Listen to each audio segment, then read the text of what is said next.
혹시 한 주 동안 지내시면서 우리 체험하신 하나님 나누실 수 있는 시간입니다.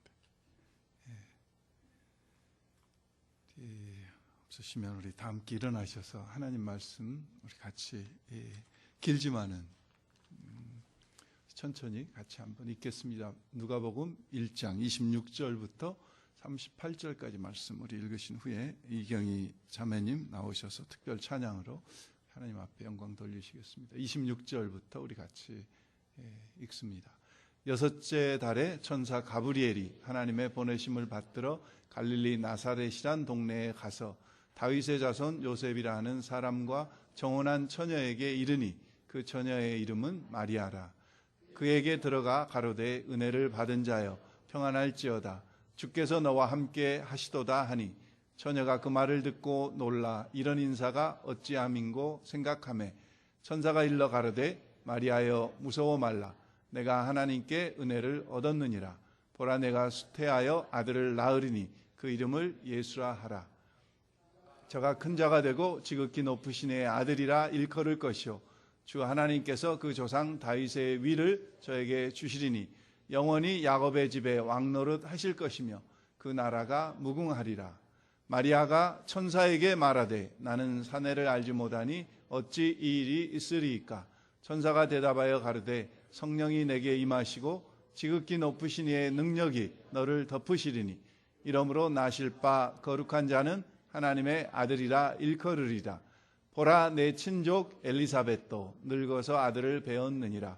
본래 수태하지 못한다 하더니가 이미 6달이 되었나니.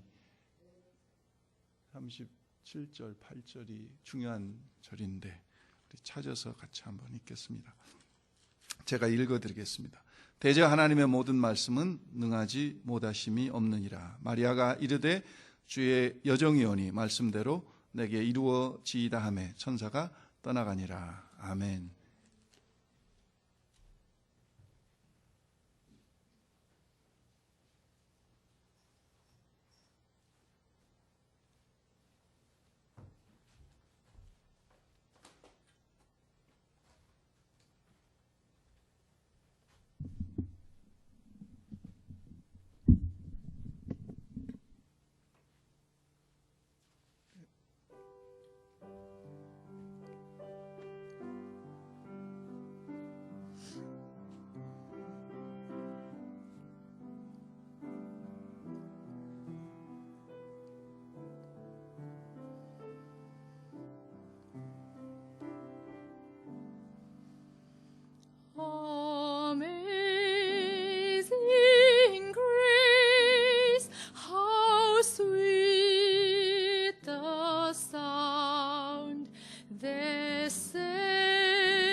So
찬양 너무 은혜롭고 감사해요. 예.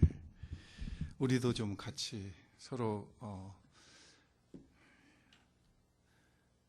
찬양하면서 인사하면 좋겠는데, 우리 피아노 좀 쳐주실래요? 예, 우리 형제의 모습 속에 보이는 하나님의 형상 아름다워라. 우리 같이 좀 찬양하면서 옆에 분하고 같이 서로 인사하면 좋겠습니다.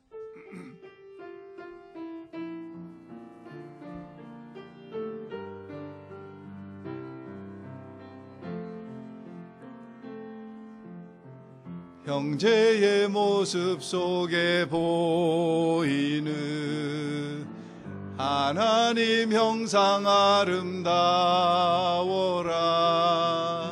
존귀한 주의 자녀 됐으니 사랑하며 섬기리.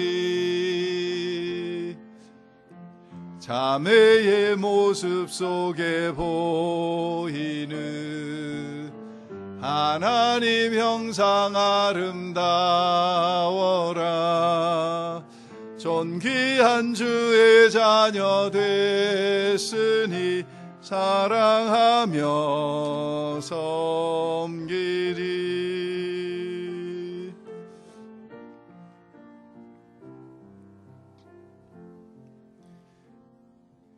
예, 우리 예미령 집사님, 이웃에서 하시는 우리 이 집사님 반갑습니다. 잘 오셨어요. 우리 박동수 형제님도 잘 오셨어요. 예, 지난주에 이어서 오늘 진짜 탁월한 선택을 하셨습니다. 이 시간을 잘 오셔서 감사하고, 우리 전정일 목사님 네 분도 오랜만에 이렇게 뵙게 돼서 반갑습니다.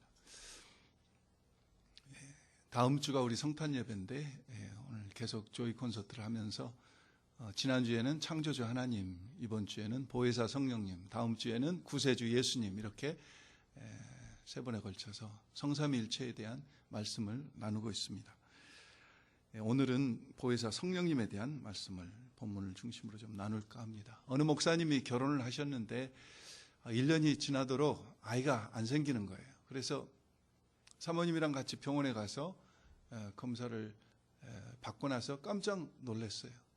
사모님이 메니포즈로 폐경기에 돼서 애를 못 낳는다. 목사님이랑 사모님이 너무 놀란 거죠. 왜냐하면 사모님 나이가 28살밖에 안 됐는데 폐경이 왔어. 애를 못 낳는다는 거예요. 너무 충격이었어요. 그래서 온 가족들이 다 기도를 하고 그랬는데 변화가 없습니다. 영국으로 유학을 가서 공부를 할 때도 혹시 한국 병원이 진단을 잘못했는가 해서 병원에 가서 진단을 받았는데 똑같은 진찰을 받았는데 똑같은 진단이 나온 거예요. 폐경기여서 애를 가질 수 없다. 너무 절망스러웠고, 그러는 가운데도 계속 이 두 분들이 기도를 합니다. 그리고 학위를 마치고 한국으로 돌아와서 포항 지역에 있는 어느 교회의 부목사로 섬기시면서도 양가 부모님들이 계속 또 기도를 하는 겁니다. 그러는 중에 어느 날 몸이 따뜻해지면서 하나님의 만져주심을 느낄 수가 있었어요. 그리고 몸이 이상해서 병원에 가서 초음파 검사를 받아봤더니 임신이 됐다는 거죠. 결혼 한 15년 만에 아이를 갖게 됐어요. 얼마나 감격스럽겠어요. 오늘 본문에 나오는 이 나사렛에 사는 마리아, 어린 소녀 마리아는 이와 같은 어느 목사님의 그런 이야기와 같이 아기 예수를 낳은 것은 아니지만, 오늘 가브리엘이라고 하는 천사가 나타나서 남자를 알지 못하는 어린 소녀 마리아에게 성령으로 예수가 잉태될 것이라고 하는 귀한 그런 엄청난, 어떻게 보면은 본인에게는 엄청난 그런 선포를 듣습니다. 어느 분이 흔히 이야기합니다. 성경에서 가장 안 믿어지는 것이 이 동정녀 탄생과 예수의 부활이다. 정말 그렇습니다. 의학적으로는 이 동정녀 탄생, 우리가 일상적으로, 의학적으로, 물리적으로 이 남자와 여자가 결합해서 아이를 낳는 이외의 방법으로 이 아이를 낳는다, 도저히 불가능한 일입니다. 그러나 하나님께서는 하나님께서는 우리의 상식이나 한계를 벗어나는 불가능한 일을 얼마든지 이루어 가시는 분이 하나님이셔요. 지금도 하나님은 그런 불가능한 일들을 우리 속에 이루어 가고 계셔요. 그게 바로 하나님이셔요. 저는 때때로 생각해 봐요. 만약 예수님이 육신을 입고 이 땅에 오신 것이 똑같은 사람들이 이 세상에 태어날 때의 모습과 똑같이 아마 태어나셨다면 그건 하나님이 아니라 인간이었을 거예요. 사람 중에서 어떤 그냥 성자와 같이 삶을 사는. 그러나 예수님은 하나님이시기 때문에 하나님의 방법으로 이 땅에 오셨어요. 도대체 저는 이 본문을 우리가 함께 묵상하고 읽으면서 성령님은 도대체 어떤 분이시기에 이렇게 불가능한 일을 가능케 하시고 어린 마리아에게 아기 예수를 잉태케 하시는가? 짧은 시간에 이 성령 하나님에 대해서 자세히 이 모든 것을 다 말씀드릴 수는 없지만은 오늘 주어진 시간 내에서 제가 좀 말씀을 나누려고 합니다. 성령님은 누구실까? 오늘 본문을 중심으로 좀 말씀을 나눕니다. 우리가 잘 아는 대로 이 성령님을 설명하기 위해서는 우리는 삼위일체 하나님을 이야기하지 않을 수가 없습니다. 성부 하나님, 성자 예수님, 성령 하나님. 이 세 분을 설명하면서 우리는 여러 가지 많은 비유를 들어서 설명합니다. 물이 액체로 있을 때는 물이고, 기체로 있을 때는 수증기고, 얼어 있으면 고체로 있을 때는 얼음이다. 이렇게 설명하기도 하고, 전기를 가지고 설명하기도 하고, 사람을 가지고 설명하기도 하고, 달걀을 가지고 설명하기도 합니다. 제가 여러분 앞에 여러분을 섬길 때는 트루라이트 교회의 목사지만은 똑같은 사람이 제 아내에게는 남편이고 제 자녀들에게는 아빠인 것과 같이 이렇게 해서 설명하기도 하지만은 어떤 예를 가지고 설명을 해도 삼위일체를 정확하게 설명하는 것은 없습니다. 왜냐하면 이 세상 존재하는 어떤 것도 하나님께서 성경에 나오는 그 본체는 하나이신데 위가 다르신 하나님, 예수님, 성령님, 이런 것은 이 세상 존재하는 피조물 중에서 어떤 것도 없기 때문에 어떤 예를 들어서도 우리는 정확한 삼위일체를 설명할 수 없는 겁니다. 쉽게 설명을 드리자면 성령님은 그런 거예요. 하나님의 호흡이에요. 하나님의 기예요. 여러분 서부 관광을 하는 사람들 보면은 애리조나에 세도나라고 하는 데를 많이 찾아가요. 그래서 왜 찾아간가 봤더니 거기가 막 이상하게 좀 생긴 이런 데가 있고, 인디언들이 거기서 옛날에 살면서 길을 받아서 백인들하고 싸울 때 열심히 잘 싸웠고, 그래서 그 세도나에는 어떤 기가 흐른다는 거죠. 그래서 특별히 한국 사람들이 즐겨 찾는데 가서 보면은 막 가관이에요. 옷을 다 벗고 이 맨몸으로 길을 받아야 된다. 그래서 막 서 있고, 나는 받아서 뭐가 디퍼런스가 다른 점이 뭐가 있는지 잘 모르겠어요. 근데 아무튼 미국 사람들도 이 악한 영에 거기 흐름이 있는지 그 지역에, 세도나라고 하는 지역에 이상한 전위적인 그 화가들, 음악하는 사람들, 이런 사람들이 많이 산다고 그래요. 세도나에 가서 그런 어떤 땅에 흐르는, 이 우주에 흐르는 이런 나쁜 길을 받는다고 하듯이, 그래서 사람이 할 수 없는 일을 하려고 하는, 자기 능력을 벗어나서 하려고 하는 그런 것과 같이 성령은 다른 게 아니라 하나님의 기입니다. 하나님의 호흡입니다. 그래서 성령이 임하시면은 우리가 할 수 없는 일들을 하시게 하는 거예요. 초인간적인 그런 일들이 우리 속에 일어난다는 거죠. 여러분, 성경에서 말씀하고 계시는 크리스찬이 이 성경 말씀대로 산다고 하는 것은, 이 성경대로 산다고 하는 것은 너무 힘든 일, 힘든 정도가 아니라 이것은 absolutely impossible 하는, 절대적으로 불가능한 일입니다. 우리 힘으로 하나님 말씀대로 우리는 절대 살 수 없어요. 그걸 아시는 하나님께서 예수 그리스도가 부활하신 지 50일 만에, 이제 40일 만에 승천하시고, 그 다음에 승천하신 지 10일 만에 성령을, 약속하신 성령을 보내주심으로 말미암아 그 성령으로 우리가 살게 하셔서 그 성령으로 이 성경에서 말씀하신 모든 일들을 우리로 하여금 감당케 하셨다는 거죠. 오늘 본문에도 보면은 성령의 몇 가지 성품들이 나옵니다. 가브리엘 천사가 마리아에게 성령으로 네가 잉태돼서 아이를 낳을 것이다. 그 이름을 예수라라. 뭐 이런 거 이야기 안 해도 돼요. 그냥 어느 날 마리아가 갑자기 성령으로 잉태되어서 그냥 때가 되어서 애를 낳을 수 있어요. 근데 가브리엘 천사를 통해서 하나님이 마리아에게 가서 말씀하시는 거예요. 이게 성령님의 역사예요. 성령님의 이게 인격을 나타내고 있어요. 억지로 마리아에게 예수 그리스도를 잉태하게 하는 것이 아니라 마리아의 순종함을 통해서 미리 말씀하시고 그 말씀하신 말씀 앞에 마리아가 순종함으로 통해서 잉태되게 하는 그런 성령님의 인격적인 모습을 오늘 본문에서도 우리가 볼 수 있지 않습니까? 또 본문이 시작되면서 여섯째 달에 천사 가브리엘이 하나님의 보내심을, 이 여섯째 달이라고 하는 것은 무슨 이야기입니까? 침례 요한이 어머니 엘리사벳의 배에 잉태된 지 6달 됐다는 거죠. 그러니까 엘리사벳이 나이 들어서 아까 그 메노포즈가 온 어느 목사님 사모님과 같이 폐경기가 되면은 도저히 애를 낳을 수 없는데 엘리사벳이 이미 애를 낳을 수 없게 된 지가 오래됐어요. 엘리사벳은 할머니예요. 그런데 성령님의 역사 속에 엘리사벳이 침례 요한을 잉태한 지가 6개월이 됐다. 가브리엘 천사는 이 이야기를 하고 있는 겁니다. 마리아에게. 무슨 이야기입니까? 이것이 바로 증거다 그거죠.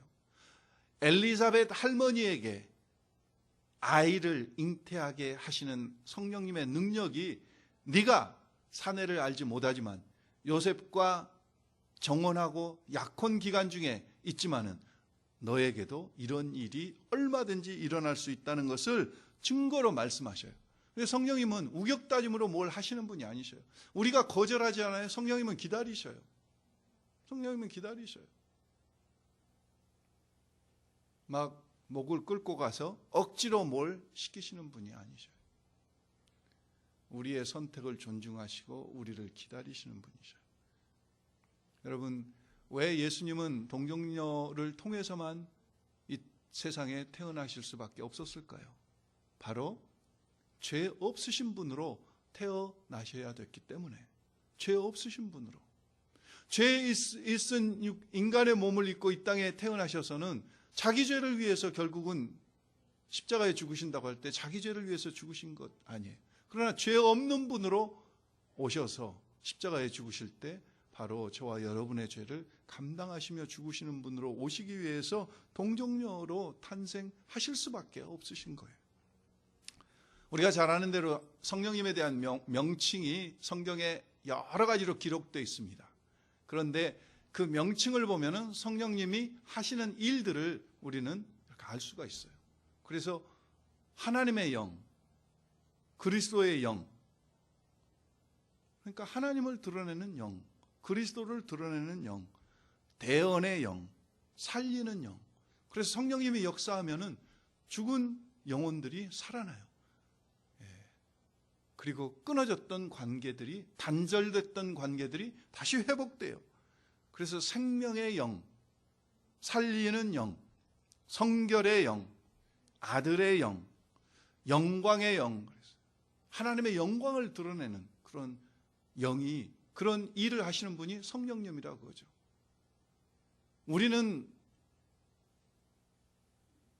내가 그 하나님의 영광을 가로채려고 하는 그런 마음이 많이 있어요. 하나님을 이용해서 내가 떡을, 하나님의 영광을 온전히 영광되게 하기 위해서 성령님이 역사할 때, 또 영원하신 성령, 성령님은 하나님 자신이시기 때문에 창세기 1장 2절에도 이미 땅이 혼돈하고 흑암 가운데 있었지만은 수면 위에 여호와의 하나님의 신이 운행하시니라, 그런 말씀이 나오므로 이미 성령 하나님도 창조의 역사에 동참하시면서 태초부터 끝까지 영원까지 계시는 분이 영원하신 영, 성령님이신 것을 우리는 잘 알아요.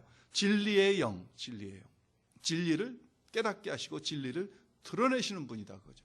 그 중에서도 가장 우리 마음속에 많이 들어오는 것은 요한복음 14장, 15장, 16장에 나오는 보혜사라고 하는 단어. 우리가 그런 단어를 잘 안 써요. 그래서 잘 몰라요. 근데 영어로 하면은 카운셀러, 컴포터, 변호사입니다. 보혜사, 우리의 변호자, 우리를 돕기 위해서 내 속에 항상 준비하고 계신 분, 보혜사, 우리의 마음을 편안케 해주시는 분, 성령님, 보혜사. 성령님이 역사할 때 내 마음에 참 평안과 자유함을 누린다는 거죠. 그리고 왜 그러면은 이 성령님을 하나님께서는 이 성령님을 이 땅에 허락하시고 예수님을 믿는 사람들에게 이 성령님을 주셨을까? 그 주신 목적이 뭘까? 그것은 우리는 아주 간단합니다. 성령님이 우리 속에 역사하시는 것은 주신 목적은 바로 예수를 증거하기 위해서. 예수를 증거하기 위해서. 사도행전 1장 8절에 보면은 오직 성령이 너희에게 임하시면 너희가 권능을 받고 예루살렘과 사마리아와 유대와 사마리아와 땅끝까지 이르러 내 무엇이 되라고 그랬어요? 증인이 되라. 그러니까 예수님을 증거하는 위해서 성령 주신 거예요. 그 다음에 하나님을 드러내시려고, 하나님의 일을 하게 하셔서 하나님을 드러내시려고. 하나님을 드러낸다는 것이 무슨 뜻입니까? 하나님의 영광이 나타난다는 거죠. 그 하나님의 영광을 나타내기 위해서 성령님을 주신 거예요. 우리의 능력, 우리의 영광, 우리가 유명해지고 내가 인기가 있고 내가 사람들에게 칭찬받고 그러기 위해서 우리에게 성령을 주신 것이 아니라 하나님의 영광을 드러내기 위해서. 그 대표적인 예가 사도행전 12장에 나옵니다. 헤롯이라고 하는 분봉왕이 어느 날 왕의 고위를 입고 백성들 앞에서 이렇게 호령을 했더니 백성들이 그냥 그 헤롯 왕의 모습에 뿅 간 거예요. 그래가지고 백성들이 뭐라고 그럽니까? 이것은 사람의 소리가 아니다. 신의 소리다, 신의 소리다. 그러면서 헤롯을 신으로, 그러면서 사도행전 12장에 보면은 헤롯이 그 백성들의 칭찬과 착각에 아니야, 나는 사람이야. 하나님이 역사하셔서 하나님의 영광을 드러내시려고 하는 거야. 이렇게 부인하는 것이 아니고 자기가 그것을 그래 내가 신이지 하면서 그것을 하나님의 영광을 가로챘을 때 성경은 충이 먹어서 죽었다 말씀하고 있어요. 오늘 성령님을 저와 여러분에게 주신 것은 모든 것을 하나님께 돌리는 겁니다. 하나님 영광. 그리고 예수의 이름이 증거되는, 내가 교회에서 섬기는 것도, 내가 다른 사람에게 사랑을 베푸는 것도, 내가 고맙다고 인사받고 인정받고 그게 중요한 게 아니라 하나님의, 그리고 예수가 증거되는, 그렇게 하기 위해서, 나로 하여금 착각하지 않게 하기 위해서 성령님을 우리에게 주셨다는 거죠. 구체적으로 성령님이 하시는 일을 보면은요, 성경에 쭉 기록된 것을 보면은 성령님은 죄를 책망하셔요. 죄를 책망하셔요. 뭘로 알 수 있습니까? 예전에는 못 느꼈던 어떤 그것이 내 마음에 자꾸 걸려요. 걸리고 찔리고 생각나고, 이런 것들은 내가 양심이 깨끗해서가 아니고 내 안에 계시는 성령님이 힘들어 하시고 성령님이 그 속에서 역사하셔서 나로 하여금 죄를 깨닫게 하시고, 내가 이거 잘못했구나 돌이키게 하시고, 이런 일을 하신다는 거죠. 뿐만 아니라 성령님은 우리로 하여금 거듭나게 하신다고 그랬어요. 고린도전서 12장 3절에 보면 성령이 아니고서는 누구든지 예수님을 주시라 할 수 없다고 그랬어요. 요한복음 3장에도 보면은 밤중에 예수님을 찾아온 니고데모에게 네가 위로부터 거듭나지 아니하면, 그래서 성령님으로 말미암아 거듭난 것을 예수님께서 니고데모에게 설명해 주십니다. 선교사를 파송하는 것도 성령님이 하시는 일이에요. 사도행전 13장에 보면은 안디옥 교회를 개척했던 바나바와 바울에게 교회로 하여금 금식하며 기도하게 하시다가 성령님께서 그 기도하는 사람들에게 말씀하십니다. 바나바와 사울을 따로 세워라. 그래서 선교사로 보내라. 선교사를 파송하는 분도 성령님이 하시는 일이에요. 또 말씀을 읽을 때, 들을 때 깨닫게 하시는 분도 성령님이 하시는 일. 생각나게 하는 것도 성령님이 하시는 일. 우리를 거룩하게 하시는 것도 성령님이 하시는 거예요. 우리에게 권능을 주시는 것도, 하나님의 능력이 나타나게 하시는 것도 성령님이 하시는 거예요. 우리에게 기쁨을 주시는 것도 성령님이 하시는 거예요. 예. 우리에게 분별력을 주셔요. 그래서 저것은 잘못됐네, 저것은 이단인 것 같아, 저것은 뭐가 좀 이상해, 이건 틀린 것 같아, 이런 것을 주시는 것도, 분별력을 주시는 것도 성령님이 주시는 거예요. 성령님. 우리가 그렇게 지혜롭고 똑똑하고 그래서 그런 게 아니고, 그리고 그 성령님은 한 번 우리에게 오시면 우리를 떠나지 아니하신다고 그랬어요. 고린도전서 3장 16절이나 6장 19절에 보면은 너희 몸은 너희 것이 아니요 성령님이 거하시는 성령의 전인 줄을 알지 못하느냐 말씀하셨어요. 성령님이 거하시는 성령의 전. 성령님이 우리 속에. 그리고 그 성령님은 충만하게 오버플로우 돼서 충만하게 역사하시기도 하고, 성령님의 은사와 열매를 통해서 예수님과 하나님을 증거하시는 거예요.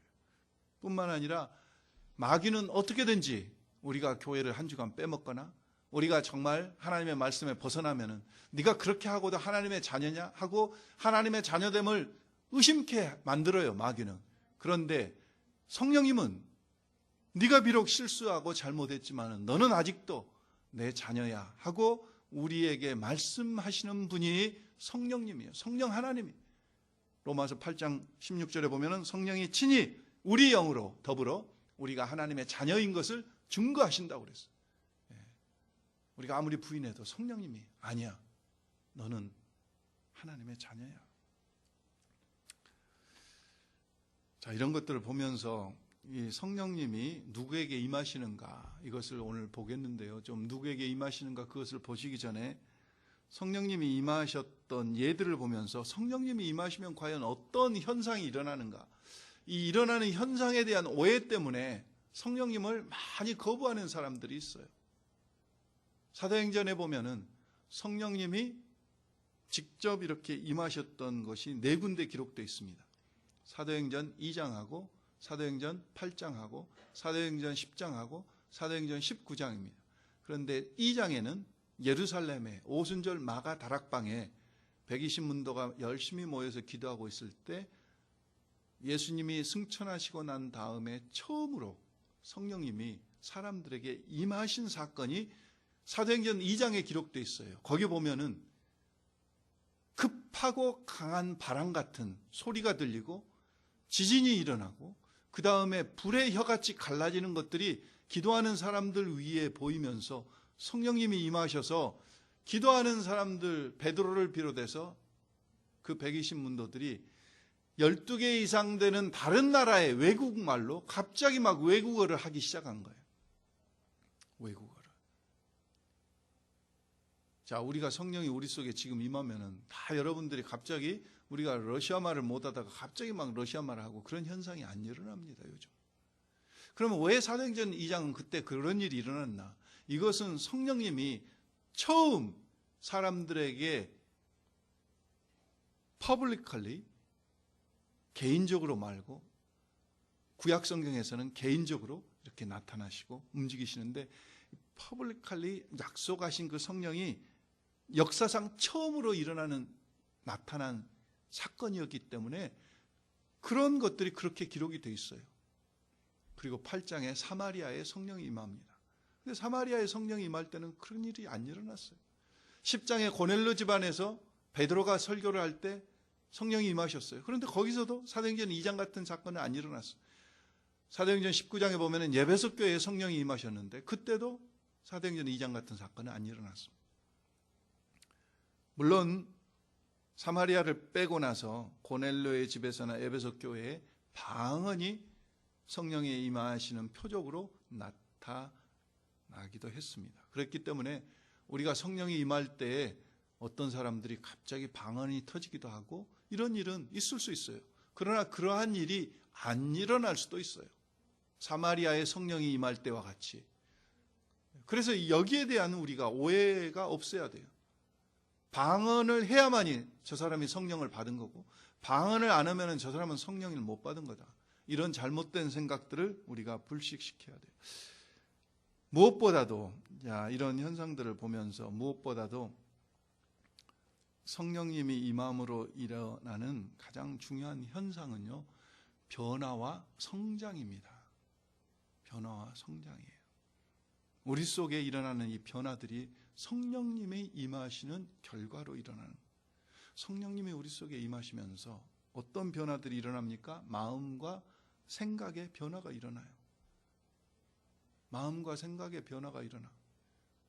그래서 옛날에는 그냥 주일날 예배 안 드리는 것을 당연하게 생각했는데 이제는 그런데 변화가, 주일날 가서 예배 드려야 되겠다, 이런 마음과 생각의 변화가 일어나. 언어 생활의 변화가 일어나. 옛날에는 맨날 다른 사람을 판단하고 정죄했는데 이제는 내 안에서 내 자신을 보게 되고 언어 생활의 변화가 일어나요. 시각의 변화가 일어나요. 옛날에는 모든 것을 부정적으로, 판단적으로, 비판적으로 바라봤는데 이제는 긍정적으로, 사랑으로 바라보게 돼요. 가치관의 변화가 일어나요. 그래서 찬송가 가사대로 이전에 좋던 거 이제는 값없다. 주말만 되면은 친구들과 어울려서 농구를 했어야 되는데 이제는 그런 것들이 심심해진 거예요. 옛날에는 막 클래식 음악에 빠져가지고 아니면 어떤 재즈에 빠져가지고 막 그냥 뭐 그것 아니면 못 살 것까지 그랬는데 어느 한순간에 그런 것들이 재미없어지는 거예요. 가치 없게 보이는 거예요. 술이나 담배나 도박이나 마약이나 게임이나 어떤 것에 중독되어 있는 것들, 이게 내 힘과 의지로는 한계가 있습니다. 이 애딕션은 거의 내 힘으로, 내 의지로 불가능해요. 그런데 성령님이 한번 역사하시면은 한순간에, 제가 신학교 다니면서도요, NBA 게임이 얼마나 재밌는지, 페이퍼를 지금 오늘 저녁에 써서 내야 돼요. 내일 시험이 있는데도 NBA 게임만 하면은 그냥 달라스 매브릭, 제가 포도스에 살면서 그냥 게임을 계속, 집사람이 얼마나 속이 타는지 잔소리를 내깅을 하고 해도 이게 이제 안 되고 난 손 들어버린 거죠. 그럴 정도로 아주 노서도 보고 밥 먹으면서도 보고 너무 재밌는 거죠. 근데 어느 날 갑자기 그게 너무 보기 싫은 거예요. 이런 일들이 일어난다는 거죠. 알고 봤더니 집사람이 하나님 앞에 이르는 거예요. 자꾸 하나님한테 일러가지고 하나님이 성령님으로 역사해가지고 그 재밌던 NBA 게임이 어느 날 되게 재미없는 거예요. 제가 담배를 한 10년 피웠는데요. 식후 불여는 3초 즉사라. 그래가지고 밥만 먹고 나면 담배를 한 대 피워야 됩니다. 하루에 한 2갑씩 직장에 다닐 때는 한국에서. 미국에 오니까 이게 이런 양담배가 어디 있어. 한국에 그때 양담배라고 그래가지고 이게 담배를 한국에 그렇게 아주 맛없는 담배, 미국에 오니까 이건 진짜 양담배. 그 한국에서 몰래 피웠던 양담배 피다가 걸리면은 막 잡혀가고 그랬잖아요. 옛날 한국에서는. 근데 이런 좋은 담배가 어디가 있어요. 미국에 와가지고도 한 2년 피웠는데 그것도 교회 다니면서 성가대 하면서 근데 어느 날 갑자기 하루아침에 담배가 꼴도 보기 싫고 연기만 맡으면 막 이 토하려고 그러는. 성령님의 역사예요. 성령님의 역사. 변화예요. 변화.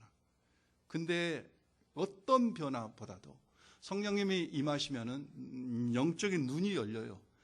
영적인 세계가 보이기 시작해요.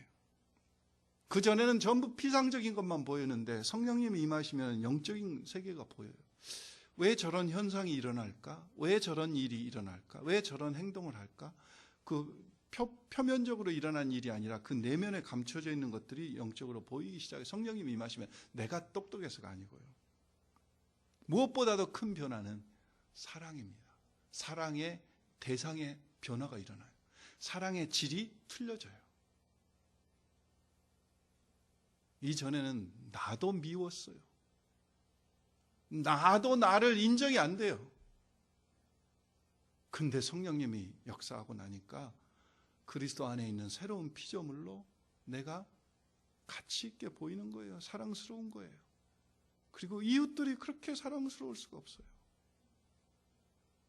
형제간보다도, 형제간들은 우리가 미국에 사니까 어쩌다가 가끔 보는데, 이웃들은 매일 보고, 교인들은 새벽 기도마다 보고, 수요 예배마다 보고, 일주일에도 서너 번씩 보고, 또 밥을 같이 먹어요. 그러니까 교인들은 닮아가요. 같은 음식을 자주 먹으니까 닮아가, 얼굴들이 다. 그래가지고 너무 사랑스러운 거예요. 네. 근데 조금 더 나가면은 교인들만 사랑스러운 게 아니고,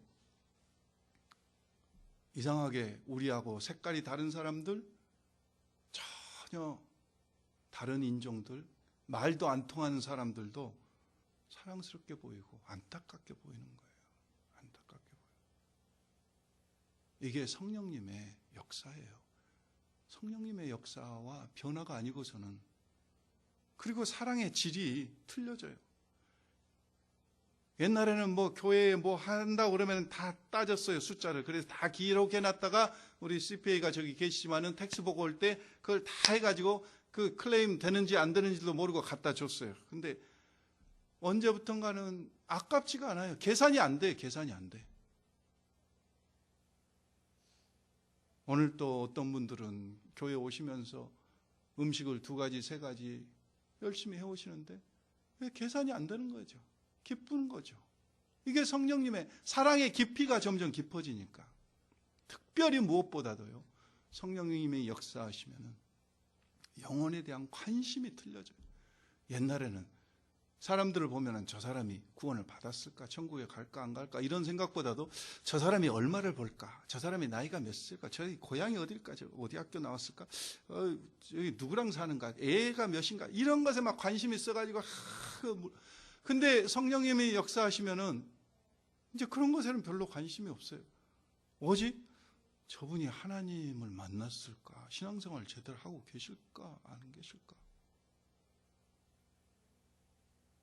하나님을 모른다면 어떻게 해야 될까 내가. 그리고 조금 더 나가서는 이제 성령님이 막 역사하시면은, 아니 그 사람을 위해서 생전 이게 모르는 사람 기도하게 돼요. 그게 우리가 선교지에 있는 영혼들을 위해서 기도하는 거예요. 우리가 언제 가봤어요? 뭐 가본 것도 있지만 전혀 안 가보고 모르는 사람, 만나본 적도 없는 사람, 우리 이웃들도 우리가 무관심하게 그냥 얼마든지 지낼 수 있는데 그런 사람들을 위해서 기도하게 되는 거죠. 안타까움이 생기는 거죠. 제가요, 딸이 2 있는데 둘째 애가 고등학교 다닐 때 한 번은 이런 일이 있었어요. 집에 있는데 갑자기 애가 증발한 거예요. 예수님이 오시려나? 우리는 가만히 있는데 얘 혼자 휴거했나? 아무리 집을 찾아봐도 이게 찾을 수가 없는 거예요. 어디 벽장에 숨었나? 가봐도 없고, 어디 애들 친구랑 어디 나갔나? 연락해. 나중에 보니까 이 베트룸 문이 잠겼는 거예요. 화장실에 있는가? 아무리 두드려봐도 소리가 없어요. 인기척이 없어요. 불러봐도 소리가 없어요. 근데 왜 문이 잠겼을까 하고 그 열쇠 고목을 어떻게 해서 가만히 이렇게 들여다봤더니 그 안에 있는 거예요. 그 안에 있어. 근데 베트탑에 완전히 물속에 잠겨가지고 문을 두드려. 제가 얼마나 놀랐겠어요.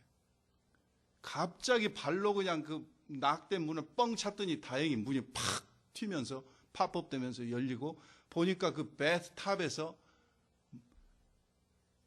목욕하다가 잠들어. 근데 잠을 얼마나 깊이 들었는지 이게 부르고 문을 두드리고 난리를 쳐도 안 깨나는 거예요. 여러분, 제가 그때 어떤 심정이었을까요? 그 열쇠 고목으로 가만히 들여다볼 때 어떤 심정이었을까요? 제가 지금 죽었구나. 제가 지금 실신했구나. 아니면 자살을 하고 제가 지금 베트탑에 가. 얼마나 놀랬겠어요. 놀랬으니까 어떻게 했어요? 그 문을 발로 뻥 차고, 무의식적으로 저도 어떻게 할 수가, 어디가 툴을 가지고 와서 이 문을 어떻게, 그 겨를이 없는 거죠. 제가 왜 이 말씀을 드리냐면요, 성령이 역사하면은 영혼에 대한 급박함이 생긴다는 거죠. 옛날에는 관심도 없었어요. 예수 믿든지 말든지. 근데 성령님이 역사하고 내 마음에 역사하면은 그 영혼들에 대해서 막 안타까운 거예요. 주님이 오늘이라도 오시면 저 영혼을 저걸 어떻게 하지? 문을 뻥 차고 갑자기 돌발적인 어떤 행동이 나오듯이 오늘 우리가 조이 콘서트를 하는 이유는 그런 겁니다. 1년에 2차례씩 이게 교회 어떤 프로그램이 아니라 정말 우리가 사역으로 한번 이렇게 해보자. 영혼들을 어떻게든지 한번 하나님 앞에. 그 안타까움 때문에 그러는 거죠. 아니 솔직히 말해서 무슨 상관이 있어요. 지 잘나서 안 믿고 지옥에 가겠다는데 누가 말리겠어요. 세상 말로 하면은 얼마든지 그렇게 할 수 있지만 너무 안타까운 거예요. 너무 사랑. 이게 성령님의 역사예요. 우리가 그래서가 아니라. 시와 찬미와 신령한 노래를 성령이 역사하면은 일어나는 현상입니다. 무엇보다도 골로새서 3장이나 에베소서 5장에 보면은 성령 충만이 일어나면은 성령이 임하시면은 무엇보다도 두드러진 현상은 찬양과 감사합니다. 찬양과 감사예요. 하나님 앞에 감사할 줄을 몰랐어요. 원망스럽고 모든 것이 불평스럽고 짜증나고 그런데 성령님이 임하시니까 환경은 그대로인데 감사한 거예요. 나 같은 사람에게 정말 여러분같이 귀한 영혼들을 섬길 수 있는 특권을 주셨다는 것은 생각만 해도 너무 익사이팅하고 감사한 거죠.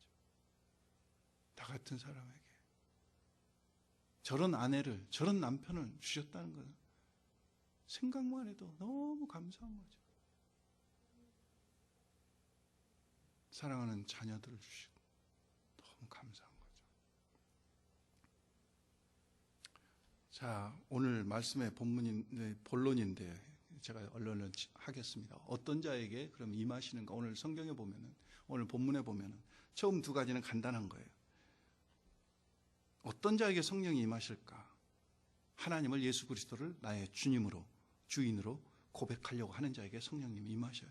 오늘 38절 본문에 보면은 가브리엘 천사의 예고를 듣고 어린 소녀 마리아가 뭐라고 고백합니까? 주의 계집 종이요. 주의, 그래서 나는 하나님께 소속된 자다. 나는 하나님의 것이다, 그거죠. 그렇게 고백하려고 하는 사람들에게 성령님이 역사하신다. 성령님이 임하신다고. 그래서 아까 보았지만 고린도전서 12장 3절에 보면은 성령이 아니고서는 예수님을 주라 그리스도라 고백할 수가 없다고 그랬어요. 내가 마음으로 의지적으로 믿으려고 하는 그런 마음이 생길 때 성령님께서 하나님께서 급하게 성령님을 보내셔가지고 고백하게 하시고, 두 번째는 거기 보면은 말씀을 오늘 37절 38절에 보시면은 대저 하나님의 모든 말씀은 능하지 못하심이 없느니라. 마리아도 가브리엘이 그렇게 말씀하니까 마리아도 주의 계집종이니 말씀대로 내게 이루. 말씀을 사모하는 자에게. 도대체 사모한다는 건 다른 게 아니에요. 하나님 말씀, 저 말씀이 무슨 말씀이지? 의문을 품는 거죠. 자꾸 하나님 앞에 질문해 보는 거죠. 궁금해하는 거죠. 하나님 도대체 저 말씀이 무슨 말씀이죠? 저에게 좀 가르쳐요. 그 말씀을 사모하고 말씀이 성취되기를 기대하는 자들에게 성령님을 하나님께서 주신다고 그러죠. 사실 동정녀 탄생은 가브리엘 천사가 어린 소녀 마리아에게 말하기 전에 이미 750년 전에 하나님께서 이사야 선지자를 통해서 이사야서 7장 14절에 보면은 보라 처녀가 잉태하여 아들을 낳으리니 그 이름을 임마누엘이라 하리라 말씀하셨어요. 이미 그 말씀하신 그 말씀이 이루어지기를, 그 말씀대로 이루어지기를 원합니다. 당신이 저에게 선포하신 그 말씀이 그대로 이루어지기를, 말씀에 대한 수용성과 고백하는 자에게 하나님께서 성령을 부어주시고 성령 충만을 역사하신다는 거예요. 하나님 도대체 이 말씀이 무슨 말씀인지 모르겠지만 하나님 제가 읽습니다. 하나님 도와주세요. 그럴 때 에베소서 1장 17절 말씀대로 하나님께서 지혜와 계시의 영을 주셔서 조명해 주셔요. 그냥 어떤 책이나 커멘터리를 통해서 읽는 그런 피상적인 지식이 아니라 그 말씀 속에 감추어진 아버지의 마음이 읽혀진다 그거죠. 읽혀져요. 이거 성령님의 축복이에요. 세 번째는 오늘 가브리엘 천사가 나타나서 마리아에게 뭐라고 이야기합니까? 28절에 보면은 은혜를 받은 자여 평안할지어다. 은혜를 받은 자. 성령님은 누구에게 임하십니까? 은혜를 받은 자, 은혜를 사모하는 자에게 성령이 임하셔요. 천사가 이르되 마리아의 30절에 보시면은 무서워 말라 내가 하나님의 은혜를 입었느니라. 하나님의 은혜를 흔히 우리가 이렇게 이야기합니다. 보편적인 은혜와 특별한 은혜. 오늘 마리아에게 임한 은혜는 특별한 은혜입니다. 여러분, 은혜가 뭡니까? 우리는 교회에서 은혜 그러니까 은혜라는 단어에 익숙해져 있지만은 사실은 모르는 사람들이 많을 수 있어요. 은혜는 다른 게 아니라 내가 전혀 그럴 자격이 안 됨에도 불구하고 하나님께서 나를 그와 같이 여겨주시는 거. 여겨주시는 거. 내가 스탠포드 대학에 들어갈 자격이 전혀 안 되는데 스탠포드 대학에서 당신은 특별히 우리 대학의 학생으로 받겠습니다. 오세요. 얼마나 기쁘겠어요. 은혜에는 뭐가 따라요? 기쁨이 따라요.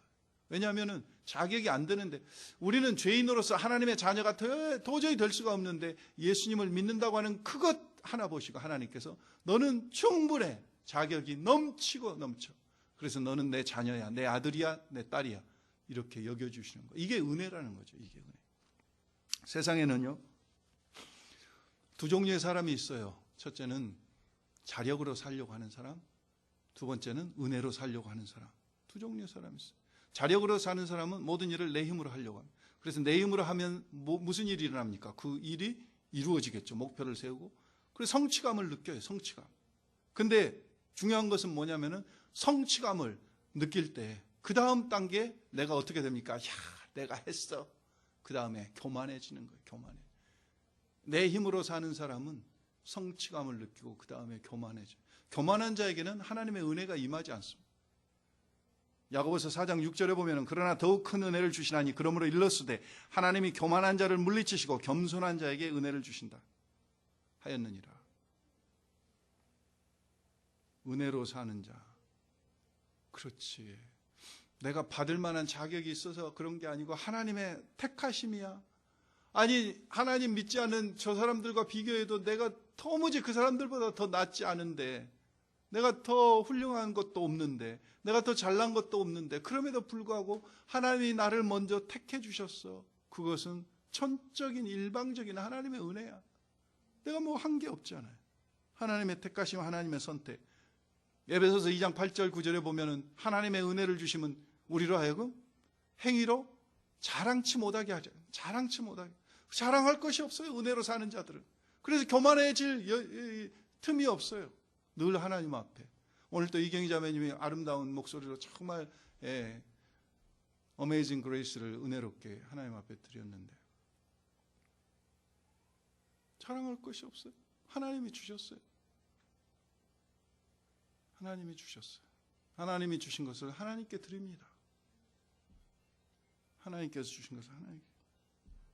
여러분, 다말, 라합, 룻, 밧세바, 마리아 이런 여자들이 이름이 성경에 나옵니다. 이 사람들의 공통점은 뭘까요? 예수님의 족보에 다 들어있는 사람들이다. 그거죠. 그런데 보세요. 그 사람들 한 사람 한 사람 보세요. 얼마나 형편없는 사람들인가. 그런데도 다말 보세요. 다말은 시아버지하고 잠자리를 같이 해서 자식을 낳은 사람이니까 이건 말이 안 되는 이런 사람이 어떻게. 그런데 예수님은 그런 이 지니알러지를 통해서 이 땅에 오신 거죠. 라합은 누굽니까? 여리고의 기생이 어떻게 예수님을 어떻게 예수님 족보에 할머니로 이름이 올릴 수가 있냐고요. 룻은 누굽니까? 모압 여인, 이방 여인. 신명기에 보면은요, 모압 사람들은 특별히 성전에 절대로 못 드리겠어요. 하나님께 예배를 못 드리겠어요. 모압 사람들은 성전에 못 들어오겠어요. 그런 룻이 보아스의 아내가 되어가지고 예수님의 혈통에 들어있잖아요. 밧세바도 누구예요? 밧세바. 다윗과 가늠하는 여자가 어떻게 예수님의 혈통에 들을 수가 있습니까? 솔로몬을 낳아서 다윗의 혈통을 이어가지 않습니까? 오늘 마리아 보세요. 마리아.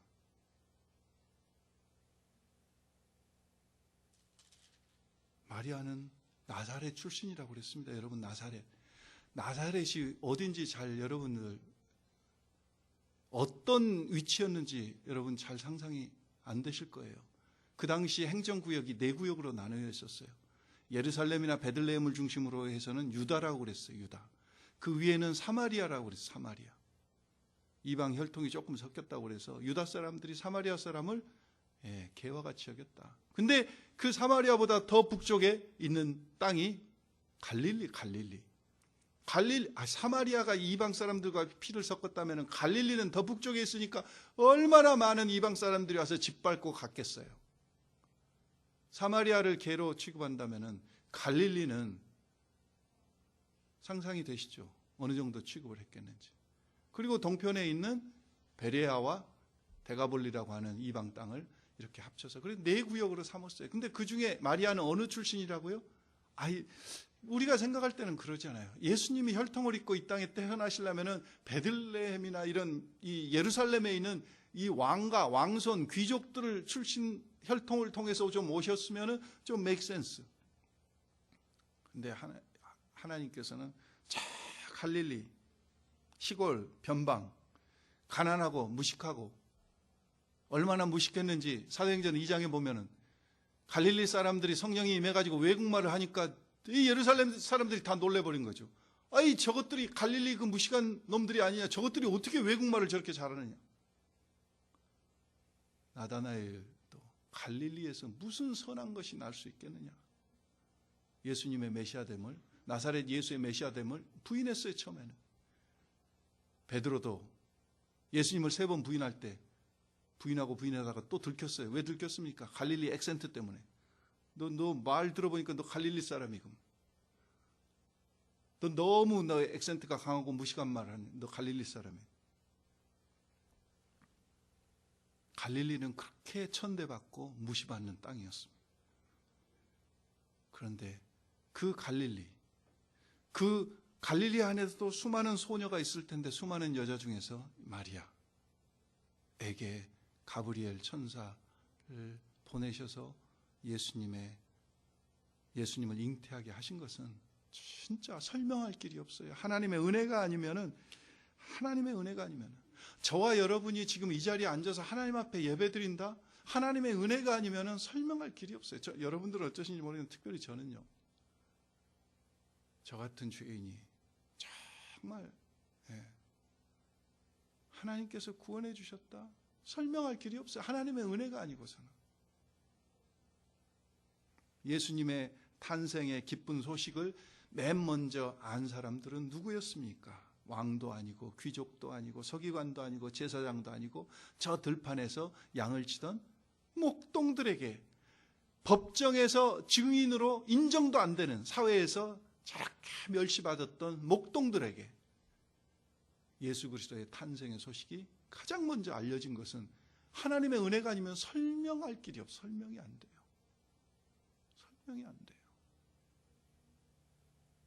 그래서 저는 여러분들의 삶을 간증을 제가 주일마다 자꾸 나누시자고 하는 것은 좀 기록들을 하셔가지고 여러분들이 삶 속에서 체험하는 기적들을 좀 이렇게 이야기로 좀 만들었으면 좋겠어요. 그래서 은혜가 아니면 설명되지 않았던 일들, 그래서 좀 이렇게 서로 하나님께 영광을 돌리기 위해서. 사도 바울은 하나님의 은혜가 매일매일 새롭게 체험되고 성령의 역사하심 속에서 그 은혜가 더 깊이 체험되면서 처음에는 자기 자신을 향해서 뭐라고 그랬습니까? 나는 사도 중에 지극히 작은 자다. 그러다가 조금 더 은혜가 하나님 앞에 체험되니까 나는 만삭되지 못하여 난자 같다. 팔푼이다. 그리고 또 조금 더 깊은 은혜 속에 들어가니까 나는 포행자요, 핍박자요, 해방자였다. 그러다가 마지막에는 뭐라 그럽니까? 나는 죄인 중에 우두머리다, 괴수다, 괴수. 하나님의 은혜 속에 깊이 들어가니까 자기 자신의 모습이 계속해서 새롭게 보이는 거죠. 그래서 사도 바울이 뭐라고 고백했습니까? 나의 나된 것은 하나님의 은혜로다. 사도 바울만 그럽니까? 저와 여러분 우리 모두가 다 나의 나된 것은, 여러분과 제가 이 자리에 지금까지 살고 있는 것은 하나님의 은혜인 줄 믿습니다. 그 은혜를 사모하는 자, 그리고 은혜가 임하는 자에게 성령님이 더 역사하신다는 거죠. 그래서 오늘 사실은 원문에 보면은요, 28절을 원문은 이렇게 기록하고 있습니다. 기뻐하라 은혜를 받은 자여, 주께서 너와 함께 하시도다. 은혜를 받은 자여 평안할지어다, 주께서 너와 함께 하시도다 그랬는데, 기뻐하라 은혜를 받은 자여, 주께서 너와 함께 하시도다. 마지막 네 번째는요, 성령이 어떤 사람에게 임하냐면은 37절 38절 오늘 마지막 절 우리가 계속해서 몇 번 반복해서 보는데, 대저 하나님의 모든 말씀은 능하지 못하심이 없느니라. 가브리엘이 그러니까 마리아가 38절에 뭐라고 이야기합니까? 같이 읽을까요? 마리아가 가로되 주의 계집종이오니 말씀대로 내게 이루어지이다 하매 천사가 떠나가니라. 순종하는 사람에게 성령님이 충만하게 역사하시고, 순종하려고 하는 자에게 성령님이 임하셔요.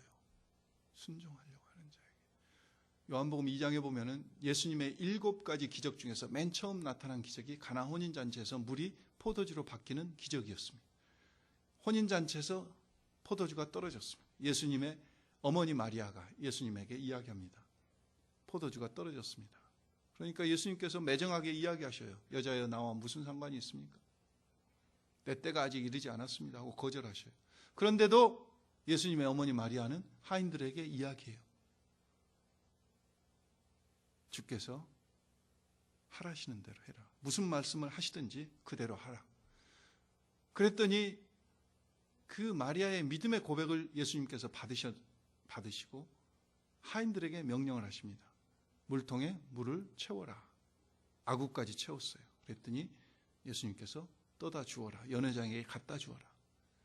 그 하인들이 그대로 순종함으로 물이 포도주로 바뀌는 기적을 체험했어요. 순종 속에 기적이 일어나요.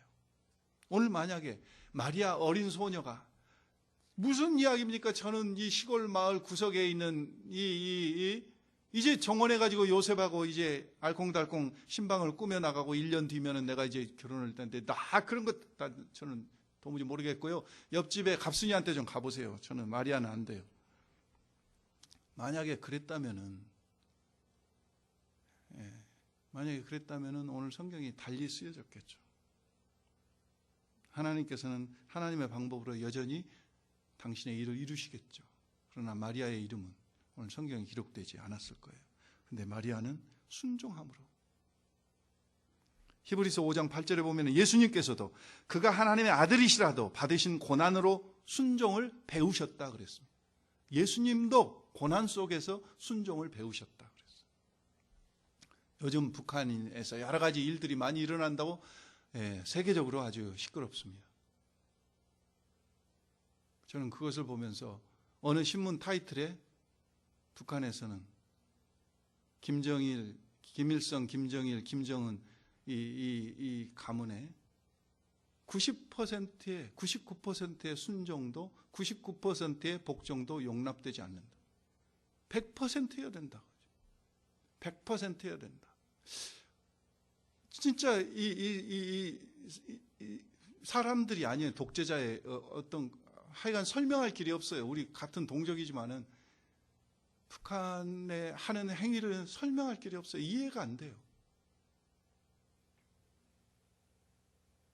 근데 그런 괴물과 같은 그런 도당들에게조차도 100%의 충성과 100%의 복종이 아니면은 언제라도 제거될 수 있다는 무서운 이야기예요. 오늘 우리가 하나님의 은혜로 살고 있지만 북한 땅에서는 강요해서 협박으로 위협 때문에 그들이 복종하지만 은혜로 사는 우리들은 북한 사람들보다 더 못해서 되겠어요? 그들은 억지로 하고 있지만 우리는 억지가 아니잖아요. 우리는 하나님의 은혜가 임함으로. 이 말씀만 드리고 마칩니다. 우리가 잘 아는 영화배우 중에서 오드리 헵번이라고 하는 영화배우를 여러분들 기억하실 거예요. 연세가 좀 드신 분들은. 벨기에 출생의 이 오드리 헵번 이태리에서 영화배우를 했는데 다 어떤 남자라도 그 영화를 보고 오드리 헵번 같은 와이프를 꿈꾸지 않은 사람은 없었을 거예요. 착각은 자유고 생각은 뭐 자유지만 다 그 생각을 했을 거예요. 너무 멋있다. 근데 우리가 잘 아는 대로 이 오드리 헵번은 암으로 64세 나이로 일찍 죽었어요. 근데 저는 그 젊었을 때의 그 아름다운 외모보다도 죽어가면서 주름살 진 오드리 헵번의 얼굴과 삶 속에서 더 큰 아름다움을 발견했어요. 우리가 아는 대로 유니세프 유엔 아동보호기관의 자원봉사자로 일하면서 자비를 들여서 자기 시간을 내서 이디오피아에 가서 정말 굶주림으로 죽어가는, 질병으로 죽어가는 그 아이들을 섬깁니다. 자기가 암에 걸려서 자기가 언제 죽을지 모르는데 그 이디오피아를 50회 이상 찾아가요. 계속. 어떤 때는 가서 그 정말 전염병이 들끓고 불결하고 잠자리가 불편하고 각종 위험이 있는 그곳에서 수개월씩을 머물면서 봉사를 해요. 그리고 암에 걸린 자기 자신의 몸을 돌보지 않고 계속 그러니까 옆에서 하도 닦여서 좀 쉬라고 이렇게 권면을 했는데 그때 이 오드리 헵번이 놀라운 이야기를 합니다. 뭐라고 이야기하냐면은 내겐 시간이 없습니다. 그리고 제가 하는 것은 희생이 아닙니다. 희생이라고 하는 것은 내가 원하는 것을 포기하고 원하지 않는 일을 할 때 희생이라고 할 수 있는데 내가 하고 있는 이 일은 희생이 아닙니다. 나에게 주어진 선물입니다. 나에게 희생이나 포기는 없습니다. 다만 순종만 있을 뿐입니다. 그리고 끝까지 자기가 몸을 움직일 수 있는 그때까지 그 일을 하다가 결국 암으로 64세에 세상을 떠났어요. 너무 감동적인 이야기는 이 이야기입니다. 순종, 이 포기나 희생이 없다 그죠? 순종만 있을 뿐이다. 우리가 하나님의 말씀 앞에 우리가 뭐 세상을 포기하고 내가 하고 싶은 것을 나를 희생하고 이게 아니라 순종만 있을 뿐이다.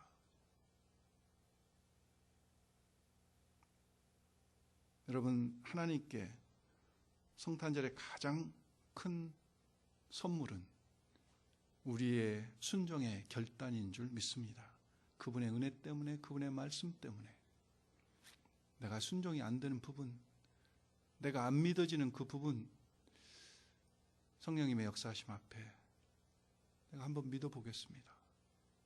순종하는 거.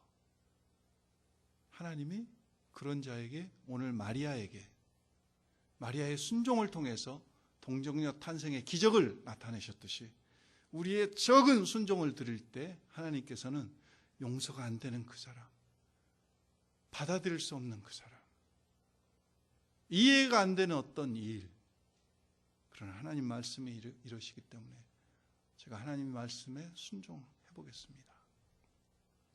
할 때 하나님께서는 동정녀 탄생의 기적과 같은 일들을 저와 여러분의 삶 속에 이루실 줄 믿습니다. 특별히 여러분 처음 교회를 방문하신 분들, 그동안의 신앙의 생활 중단하셨던 분들, 한번 내가 순종하면서 하나님, 성령님이 나에게 한번 역사해 주세요. 오늘 이 시간 보혜사 성령님을 의지하고 보혜사 성령님을 인정하고 그리고 보혜사 성령님의 역사를 기대하고 그래서 나를 변화시켜 주시고 나를 성숙시켜 주시기를 소원하는 분들은 한번 이 자리에 이 시간 한번 일어나시면 우리 같이 한번 기도하겠습니다. 성령님을 내가 의지합니다. 믿습니다. 성령님, 내가 순종함으로 나가기를 원합니다. 내가 은혜를 사모하면서 나가기를 원하오니 성령님이여 내 속에 좀 역사해 주세요. 나를 도와주세요. 내 힘으로는 안 돼요. 똑같은 일이 반복돼요. 성령님 좀 도와주세요. 난 믿음이 없습니다. 안 믿어집니다. 나를 도와주세요. 살아계신 아버지 하나님, 성령님이 아니고서는 저희가 아무것도 할 수 없음을 다시 한번 이 시간에 고백하며 우리가 이 자리에서 일어섰습니다. 우리는 연약합니다. 미련합니다. 우둔합니다. 강팍합니다. 똑같은 잘못을 늘 반복합니다. 어리석습니다. 사랑이 없습니다. 그래서 성령 하나님을 바라봅니다. 성령 하나님께서 마리아에게, 그 갈릴리 시골 어린 마리아에게 찾아가셨듯이 지금 일어서서 성령님을 사모하며 성령님의 충만함과 임재를 기대하는 귀한 심령들 속에 가브리엘 천사를 통해서 임재하시듯이 이 시간 임재하시고 충만하게 역사하시옵소서. 아버지, 성령님 정말 사모합니다. 사모합니다. 갈급합니다. 성령님이 아니고서는 정말 이 험한 세상 어떻게 저희가 살 수 있습니까? 어떻게 하나님을 알 수가 있습니까? 저희를 도와주시옵소서. 보혜사 성령님이여 역사하시옵소서. 마가다락방에 역사하셨듯이, 고넬료의 집에 역사하셨듯이, 에베소 교회에 임재하셨듯이, 사마리아에게 나타나셨듯이 오늘 이 출라이트 교회에 저희 심령들 속에 역사하셔서 남녀노소를 불문하고 주님께서 친히 택하신 자들을 자녀 삼으시고 하나님의 일들을, 하나님의 기적들을 드러내시옵소서. 예수님의 이름으로 기도드렸사옵나이다. 아멘. 예, 자리에 앉으시